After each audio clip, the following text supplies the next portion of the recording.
Right. Telugu రాష్ట్రాల్లో new year సందడి మొదలైంది.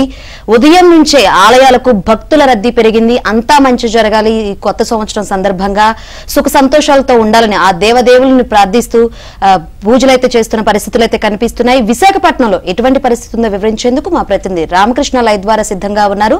రామకృష్ణ. శంకరి, మనం చూడొచ్చు న్యూ ఇయర్ సెలబ్రేషన్స్ నిన్నటి నుంచి ప్రారంభమయ్యాయి. నిన్న రాత్రి నుంచి చాలా గ్రాండ్గా చేసుకున్నారు విశాఖ వాసులు. అలాగే ఈరోజు కూడా చాలా ఉత్సాహంగా చేసుకోవడానికి రెడీ అయిపోయారు. అయితే ఈరోజు ముందుగా దేవాలయాలకు వెళ్ళి అక్కడ దేవుని యొక్క ఆశీస్సులు తీసుకున్న తర్వాత ఈరోజు పండుగని అలాగే సెలబ్రేషన్స్ పాల్గొనడం విశాఖ వాసులకి అలవాటు. మనం చూడొచ్చు విశాఖపట్నంలోని ఆసిలిమెట్ట జంక్షన్ సమీపంలో ఉన్న శ్రీ సంపత్ వినాయక టెంపుల్ దగ్గర ఉన్నాం. ఇక్కడ నుంచి కూడా ఈరోజు ఉదయం నుంచి కూడా భక్తులు పోటెత్తారు. ఉదయం నుంచి కూడా ప్రత్యేక పూజలు అభిషేకాలు కూడా చేస్తున్నారు. దీంతో ఇక్కడ సంపత్ వినాయక ఆలయం అంతాను భక్తులతో కిటకిటలాడుతుంది. అలాగే ఇక్కడ ప్రత్యేక పూజా కార్యక్రమాలు కూడాను ఇక్కడ ఉన్న ప్రధాన అర్చకులు చేస్తున్నారు. మరింత సమాచారం ఇక్కడ అర్చకులు ఉన్నారు. సార్, ఈరోజు ఏ పూజా కార్యక్రమాలు జరుగుతున్నాయి ఇక్కడ? Happy new year sir. ఈరోజు మార్నింగ్ 3 o'clock వచ్చి పూజ జరుగుతుంది. హోమ హవనం అభిషేకం అన్నీ జరుగుతుంది సార్. అన్ని న్యూ ఇయర్ భక్తాలు అన్నీ ఉంది. Any special puja programmes in today? అక్కడ ఉంది సార్. చతుర్లక్ష జప హోమ పూజ అన్నీ జరుగుతుంది సార్. Right and right. మనం చూడొచ్చు ఈరోజు న్యూ ఇయర్ సందర్భంగా ప్రత్యేక పూజా కార్యక్రమాలు నిర్వహిస్తున్నామని ఇక్కడ అర్చకులు చెప్తున్నారు. అలాగే నగరం వాసులే కాకుండా చుట్టుపక్కల ఉన్న ప్రాంత ప్రజలు కూడాను అధిక సంఖ్యలో ఇక్కడికి వస్తున్నారు. సంపత్ వినాయక టెంపుల్కి చాలా విశిష్టమైన స్థానం ఉంది.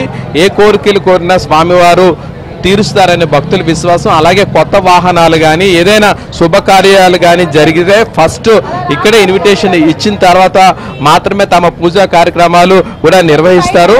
అలాగే తమ కొత్త వాహనాలు ఏదైనా కొనుగోలు చేసినా కూడా ఫస్ట్ స్వామివారికి చూపించిన తర్వాత ప్రారంభాలు చేస్తారు.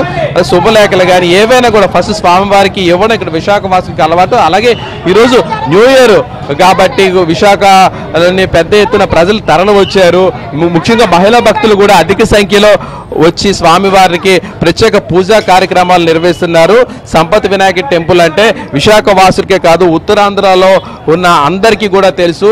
స్వామివారిని కోరుకుంటే తమ కోరికలన్నీ తీరుతాయని భక్తుల విశ్వాసం. అందుకే ఉదయం నుంచి కూడా భక్తులు అధిక సంఖ్యలో వస్తున్నారు. ఈరోజు న్యూ ఇయర్ కావడంతో రద్దీ కూడా ఎక్కువ ఉంది. అయితే రద్దీని కూడా కంట్రోల్. బాబు, నువ్వు ఎక్కడి నుంచి వచ్చావు? అలాగే మనతో మాట్లాడడానికి చాలా మంది భక్తులు కూడా ఉన్నారు. వారి అభిప్రాయం తెలుసుకుందాం. స్వామి, మీరు ఎక్కడి నుంచి వచ్చారు? ఏంటి చెప్పారు? అక్కిపల్లి నుంచి వచ్చాము. ఏంటి ఈరోజు న్యూ ఇయర్ స్పెషల్ ఏంటి? అలాగే చాలా మంది భక్తులు కూడాను దేవుడిని పూజిస్తున్నారు. హ్యాపీ న్యూ ఇయర్ అమ్మా. హ్యాపీ న్యూ ఇయర్ అండి. ఎలా సెలబ్రేషన్ చేసుకున్నారు ఈరోజు న్యూ ఇయర్? బీచ్ రోడ్ లో వెళ్ళి నైట్ 1 వరకు ఉండి చాలా బాగా సెలబ్రేట్ చేసామండి. స్వామివారిని ఏం కోరుకున్నారు? ఏమీ కోరుకో, అందరూ బాగుండాలి, అందులో మేము ఉండాలి.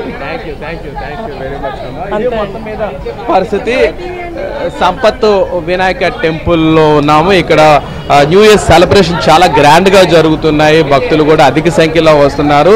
ఈరోజు న్యూ ఇయర్ సందర్భంగాను స్వామివారిని పూజిస్తూ తమకు సకల శుభాలు జరుగుతాయని కూడాను భక్తుల విశ్వాసం. అందుకే చాలా మంది ఇక్కడికి వస్తున్నామని, అలాగే రాష్ట్రం దేశం సుభిక్షంగా ఉండాలని కూడా కోరుకున్నామని కూడా ఇక్కడ భక్తులు చెప్తున్నారు.